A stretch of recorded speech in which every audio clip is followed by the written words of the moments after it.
stunning table by Taro celebrating Kargil's International Women's Day to shine a light upon trailblazing women in Sri Lanka. Witness the commitment and talent that has paved the way for younger generations into an equal world. Stay tuned as we meet the change makers right here on High Online. So much for joining us today. I know it's a bit of a hot afternoon, but I assure you it will be a cool one by the time we finish today. This is a one-of-a-kind festival, so welcome everyone once again, because the Kargil's International Women's Day Festival of the Changemakers was actually conceptualized and designed to showcase not just great high-achieving females, but also to get a male perspective, which we will have throughout on a couple of days of the festival.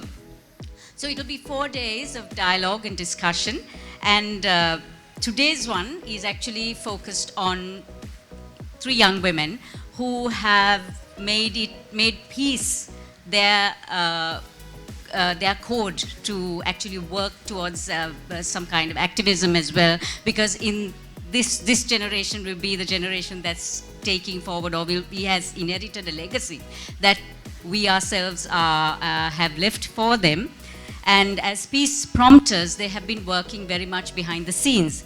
I just want to say thank you to Table by Tharu for joining me, because my online program Kaleidoscope with Savitri Rodrigo has started off in May last year, and what we wanted to do was actually highlight issues and create discussion platforms on issues that people sometimes don't talk much about.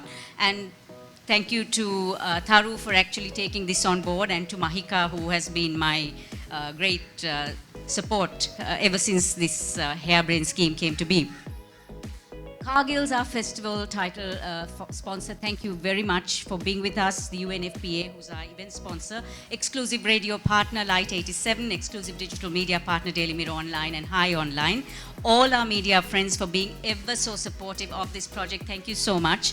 Healing Island, our wellness partner, for the very handy sanitizing wipes you have in your pouch. Wild World, Zonin, and Olu for our beverage partners. You'll find Olu on your tables. And also Kissed Absolute Juice, 100% fruit content with no artificial flavors or preservatives. Kiss GB, which is a natural ginger extract drink, again completely natural. And Kissed Ride, which again is on your table today, sparkling decaffeinated drink to add that wave of energy.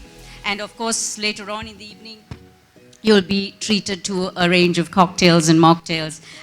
21 years since the UN Security Council passed a resolution on women, peace and security, which is the UNSCR 1325 resolution. This recognized the importance of full involvement and equal participation of women promoting peace and security. We all know that women are disproportionately impacted due to conflict, and more than ever through a war, through various insurgencies and riots, it's actually women who have faced the brunt of it. But very little has changed when it came to giving women a bigger voice, a bigger presence when it comes to peace and security and reconciliation. But women are central to peace and security decisions, even though their roles as agents of change has largely remained unrecognized. But for the few women who have, like the 3 here, they have navigated language barriers, racial, ethnic, religious, and cultural demarcations beyond the gendered dimensions to facilitate a more proactive engagement. The Changemakers are in partnership with Table by Taro and Kaleidoscope. And I have the lady behind Kaleidoscope with me right here. She is also the event moderator. Hi, Savanthi. Hi. How are you doing? I'm doing good. If you could tell us a little bit about today's event. The festival per se was designed to bring together men and women on a single platform, men and women who have either instigated change or they are change makers. So today we start this 4-series event. Today's one is called the Peace Prompters, and on the 8th we have the Pioneers, as well as a male panel called the Male Perspective.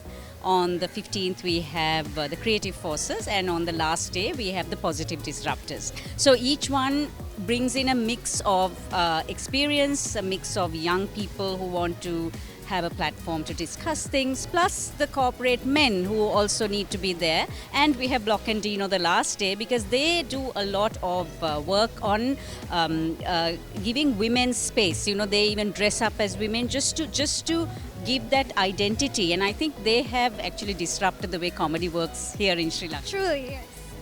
So yes, that is the reason the festival was organized. Mahika actually was between the two of us. We sort of conceptualized this, and Tharu came on board, and we are ever so happy because look at this space; it's beautiful. That's fantastic. So peace and reconciliation, today's subject, is a very diverse topic. There are so many small subjects in the middle. If you could tackle some of them here, what would you say are a few of the most important ones? Right, so it has been sort of 11 years after the war, and we just don't seem to have moved on that platform of peace and reconciliation. As one of my panelists was saying, reconciliation is almost a dirty word now. We don't discuss it. Peace is just rhetoric. There's no meaning to it anymore. So tackling peace and reconciliation is a huge process, but there are some things that we all need to take into consideration. Peace is an individual thing. It's our responsibility. If we work towards peace in our own way, yes, we can make a difference. We may not be able to do it from a huge governance perspective, but we can do it ourselves. Secondly is education. Again, education comes from us. We can't change the formal education process, but we can let the word out and let young children, the youth know what peace is and how we actually maximize on our diversity that we have in this country and not divide it. And thirdly, I think we again as a nation put individuals in charge of our future. That's what we do with our politicians. We do not put it in perspective of institutions or the whole big governance framework. We rather vote for an individual, and we expect that person to take our future and run. They don't, because there are different agendas. So those are the three things we need to take into consideration, and at the end of the day, it all lies with us. And to discuss these topics, you have brought us a panel of exquisite judges. What can you tell us about them? So our panelist, Amalini, who was on my panel, Amalini Desera, is actually an activist who has been working on the ground with women in communities, making them change agents and allowing them to giving them a voice and a space to take that baton of peace and run.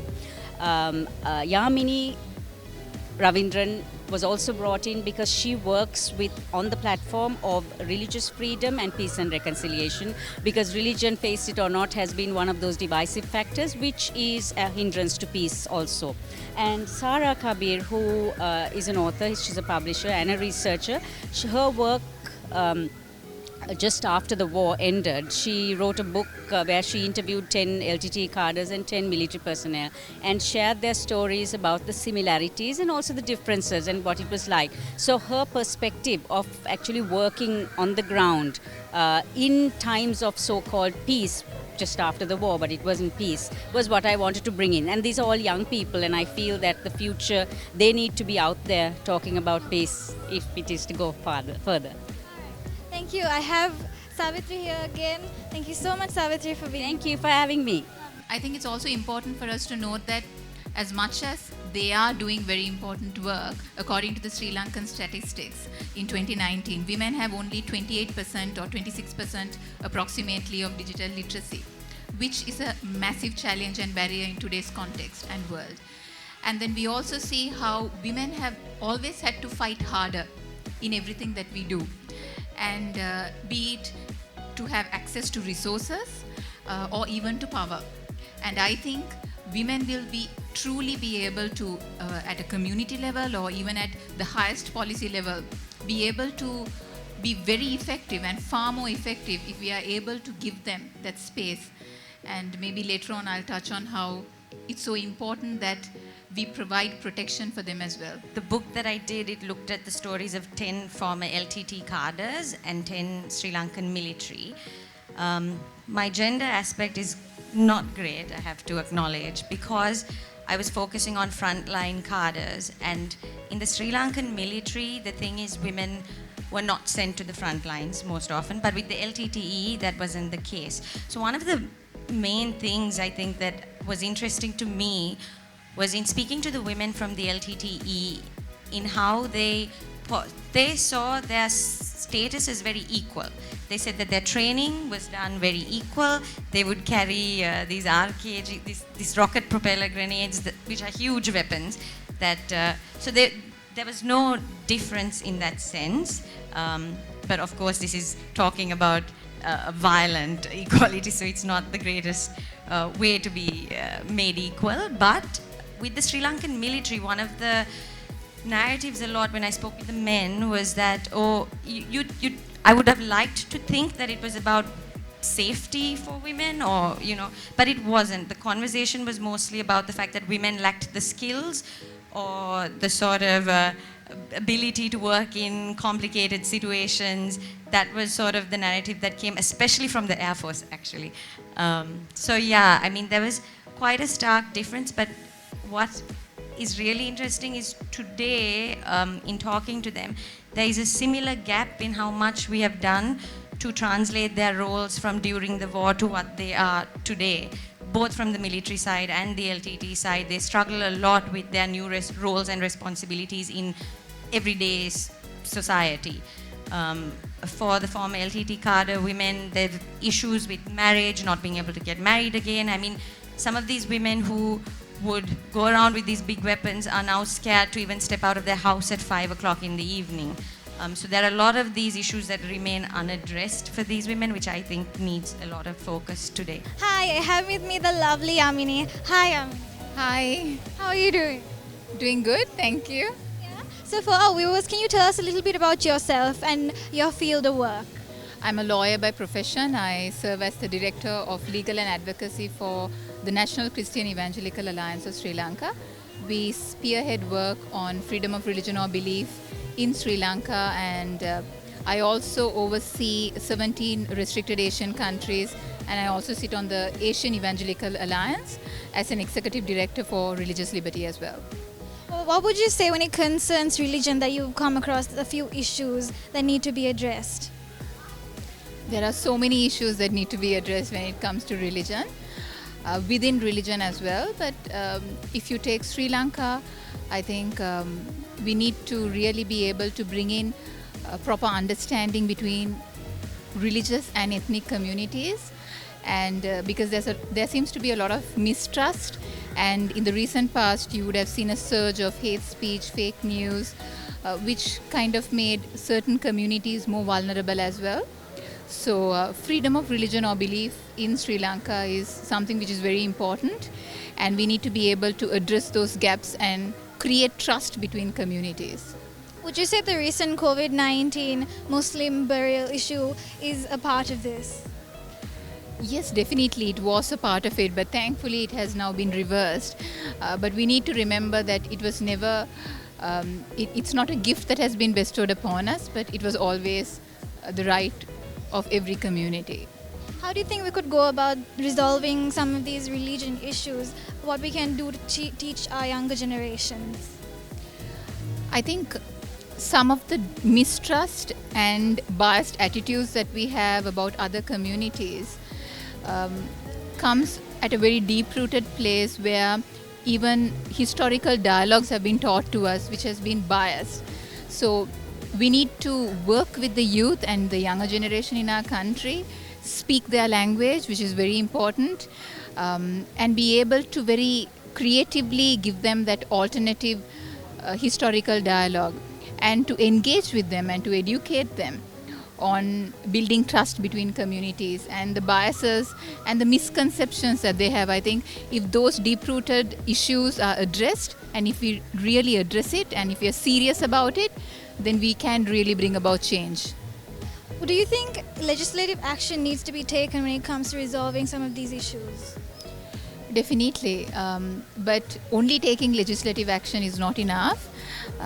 We as a country, I would say we have some very good legislation as well, as much as we have discriminatory legislations as well. So, but as much as it is important to bring about legislative protections and legislation forward in Sri Lanka to protect communities and particularly vulnerable communities, I think it's also very important for us to be very serious in its practical implementation as well. What would you say is the status of equality in Sri Lanka and how it would come about to fully achieve it? I don't think in Sri Lanka we do treat all communities equally, or even if you take it from a gender perspective.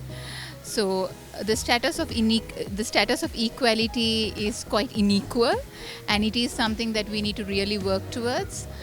And I think it's important that a lot of the times when it comes to equality and all of this work, we tend to think as individuals it's the work of only particular or certain individuals, or we tend to think that only people in power or authority could bring that about or could bring that kind of change. But what we need to know as each and every individual and as Sri Lankans, as citizens, is that each and every one of us has the power to make that change and to bring about that change in our daily lives, even as we interact with other individuals, even as we interact with other communities, even as we interact online or offline. We have the power to make that change, and we can do it. So on that note. You earlier mentioned about a campaign. Would you like to elaborate? Yes. So in 2018, we saw how youth were main perpetrators and instigators in leading about religious violence in Sri Lanka, and how even social media platforms were used in a discriminatory way. And it is done so even today. So we launched a campaign called www.minormatters.org. Feel free to go into this campaign. It's an online, offline campaign and a one-stop place to get to know all you have to know or need to know on freedom of religion or belief in Sri Lanka. Thank you. Thank you so much, Yamini. It was lovely having you. Thank you. Hi, I have with me the lovely Sarah. How are you? I'm great, thank you for having me. Of course. What can you tell us about your work? Right. So I work mostly in the areas of peace building and reconciliation. Currently, I'll just speak about what I do today. Currently, I'm working on a project that focuses on Sri Lanka's post-independence history, because I believe one of the reasons we kind of see the repetitions of the same cycles in Sri Lanka is because of this lack of awareness and understanding of our history as a nation. So right now I'm focusing on a project that will take 2 years to materialize, but that is what I'm currently working on. How do you aim to tackle these issues? Since there is very little centralized mechanism at the moment for reconciliation and peace building, I think we need to think of innovative ways to create an idea of peace and a plural identity in this country. So a lot of people I know who are working on the field, they work at the grassroots level with communities, but also have these creative approaches, museums, like books, writings, poems, different creative ways in which to speak to the public about spreading an idea or language of peace. So your primary focus is peace and reconciliation, and you have an interesting backstory. If you'd like to elaborate? Sure. I really started this process, I guess, starting off talking to former LTT cadres and Sri Lankan military personnel. I spent about 2 years on the field really getting to know these people and understanding that there is so much more to their identity than just fighters these are people who have had weapons and shot at people or got shot at, but there is still so much more to each one of them, and I was able to learn a lot from them, and I thought, I translated that into a book called Voices of Peace, which helps each one of us understand 20 different people who have come from various parts of the island and who are part of the conflict. So it must have been a very complicated journey, and you must have faced so many challenges. Indeed. First, I'd like to say actually there was a positive, since we're celebrating Women's Day. I think in being a woman, there was on the field was mostly myself and 2 other women, and I think that was quite useful in the sense of the storytellers, the people we were speaking to would let down their guard a lot more. I think they felt less threatened. So there were positives, but there were, of course, challenges in the sense uninvited phone calls in the middle of the night from drunk men who have met. That happens. There's been confrontations with the CID. Nothing, 4th floor related, but some confrontations. That in this space, you have to be ready for that. What would you tell our young viewers and how they have to tackle these issues going forward? I think for the young viewers, I would say please ask the questions. Ask the questions of your parents. Ask them why was there a conflict in Sri Lanka. If they say it's because a group of people from a particular community wanted a separate state, then ask them the question, why did they feel that they couldn't belong in Sri Lanka? What made them want a separate state?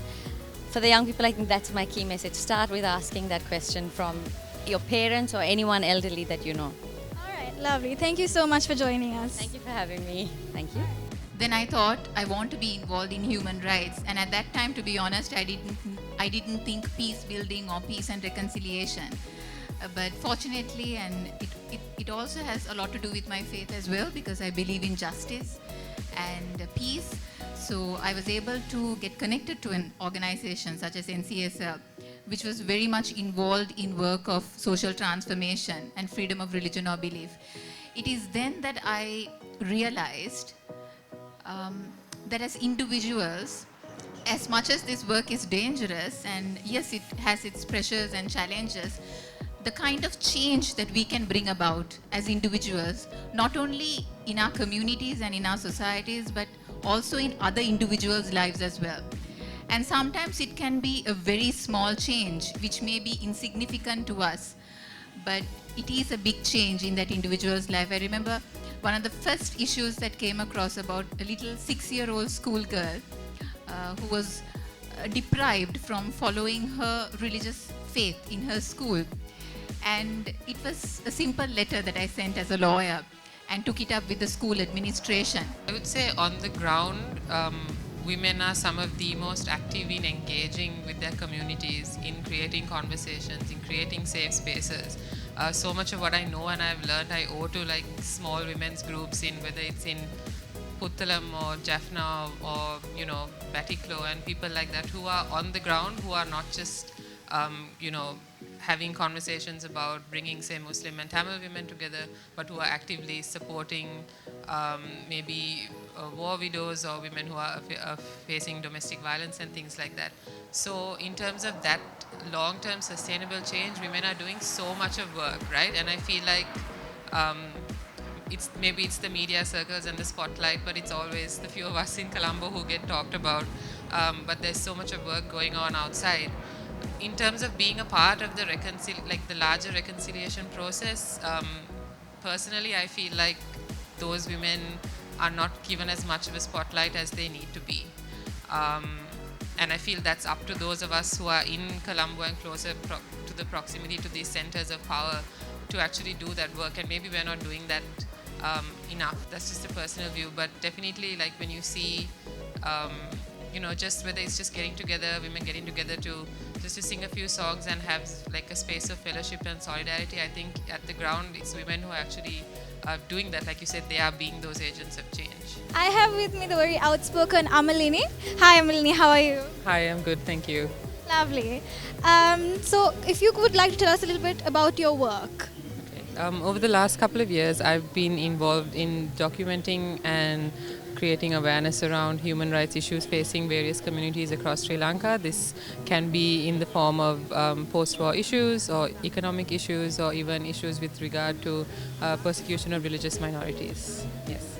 Okay. So if you would like to dwell on some of those topics, at least one, maybe just elaborate. Okay. I think one of the biggest issues, because it was such a long period of our history, the issues of the conflict, 12 years after the end of it, we have so much to deal with in the terms of really justice in a meaningful way for communities, right? I feel like there are a lot of we bring Sinhala people and Tamil people together and we're like, look, we are, uniting, but I feel like there needs to be both structural change that means people who have been affected the most can see accountability, and that there is some sort of closure to the issues, even if it is not closure to them, that they can see that some sort of work is being done for them, and at the same time that we as a people can move away from the polarized notions that we have about communities in our own country, just to make sure that we don't go back to where we have been before. Do you think the system oppresses or helps our communities grow in this context? I think it's been 12 years since the end of the war. There have been so many promises made to communities who've been affected, and most of these promises have not been delivered upon. So I feel like in that sense, surviving victim communities feel like the system is not doing the most for them. That's why they tend to look, they now look, to the international community for resolutions as opposed to, because internal mechanisms have failed them for such a long time. So I think we need to acknowledge that, and I know a lot of people will very quickly say, no, it doesn't, on paper it doesn't oppress people, but I feel like we need to think about how these processes, how the law, how, the military, how these law enforcement arms look to people, all come together to kind of create a very hostile situation. Yeah.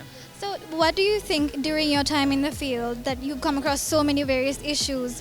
Which one thing would you say the most significant one to you as a person that you would like to just talk a little bit about?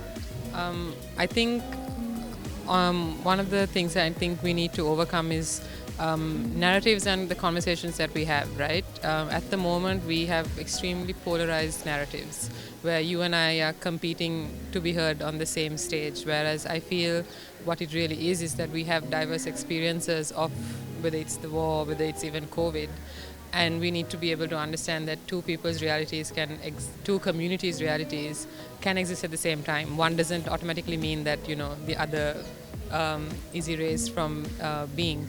So definitely an issue that I feel like we need to address going forward is how do we hold space for the multiple narratives of life in Sri Lanka, what it means to be Sri Lankan. It means all these things mean different things to different people. So how do we respect that, and how do we use that to change society into the future? What do you think the public can do about embracing these little things and tackling these issues that we continue to face even today? Like, what can they do about that going forward? Okay. I feel like a lot of us are waiting, as much as I know that systems and structures need to change, a lot of us are waiting for it to come from the top for us to actually move and do something, right?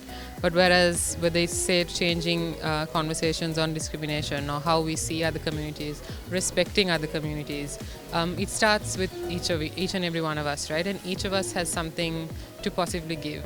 For example, I heard this mentioned somewhere before, I can't remember who said it, but each of us has a circle of people that only we can reach. So I may not be able to speak to person A, but you may know them, and you may have a way to communicate to them that helps them to really understand the depth and the gravity of the situation.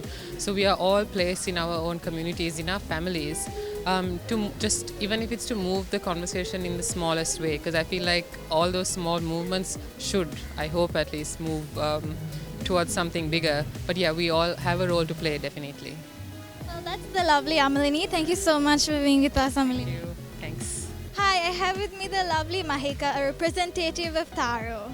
Hi. Hi, how How are you doing? Very good. Thank you. How did you like the session? It was lovely, very informative. Okay, great. And did you like the ambience? Yes. Okay, I'm Stunning. glad. Okay.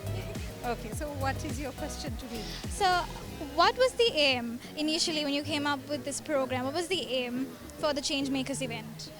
Okay, first of all, it was over breakfast, myself and Savitri. We wanted to actually have a forum where definitely we wanted to celebrate women and women who have changed or become change makers in society in their respective disciplines. However, we also wanted, in the whole idea of changing, that the whole community, not only women, but all men, women, children, everyone, to understand that there are ways and means that if we work together, there will be this gender gap that we can fill, and there will be equality. So that was the whole aim. The aim was actually for one day. But then it became so interesting, and we found so many women who have achieved in respective disciplines, who have changed the stance in their certain strengths and certain communities, that we thought it would be best for us to have a forum on each. It's a lot of work for us, but it was just worth it, because at least we changed. We gave some kind of a change, and actually we gave resilience to a lot of people. That's it. So this is a 4-part series with today talking about peace and reconciliation. What is the outcome out of each session, and what do you hope to gain by the end of this series? Okay, so we wanted each session to be as interesting and very informative, as well as some kind of a change or a result that came into being, so that somebody goes back walking away from this whole place from Table by Taru thinking, oh wow, I never thought about that. So we have next week, we have 2 sessions where we have 3 strong pioneering women in their disciplines, and then we have 3 pioneering men, leading men from global companies who are actually embracing the whole idea of women being in the forefront, and they're bringing the change. So if you don't have leadership like that, we will never have this change. So we need to have the men and actually the whole community to work together as one. So that's the reason why we decided to have 4 days of very, very informative and very, very focused on disciplines that actually people are understanding that there is a change. And so it has to be a community widespread thing. That's the reason why we decided to do 4 days. So it must have been a hectic program to organize, especially during the pandemic. So what has the preparation been like? Working with Savitri, I knew, because Savitri has been in the world of media for a long time, and she has that ability to get people to start a conversation and start a dialogue. So for me to initiate this idea towards Savitri, it just flowed down. So she started talking about it, and we did have a few conversations to the point of understanding how the plan is going to work. But then when you have Taru, Nayantara Fonseca, who's my mentor, when she has that whole idea of events and innovative events, it was so easy for us to get this whole thing going. So the inspiration comes from 2 strong women. There you go. So it was very easy. It's a lot of nitty-gritties, but it was not actually a very hard thing, but it was more productive. And I felt we needed to do this because there was nobody doing it, and we needed to show people in the community that all these COVID situations, we of course are sticking to all those guidelines, but at the same time, we need to be resilient and hope for the best, because I never considered 2020 a bad time. It was a positive vibe for a lot of us, for us to actually realize what is important to us, all of us. So I think this is a time for us to reflect and state, to move forward into good times. So there we have Mahika. Thank you so much, Mahika, for joining us. For being part of the event. I was truly inspired. It was great. And I hope to see you on the 8th. Absolutely. Thank you so much. Thank you. That is the wrap. I hope you are as inspired as I am. Thank you for tuning in. This was the Cargill's International Women's Day Festival, The Changemakers. I am Ninuri Asalia, and this is High Online.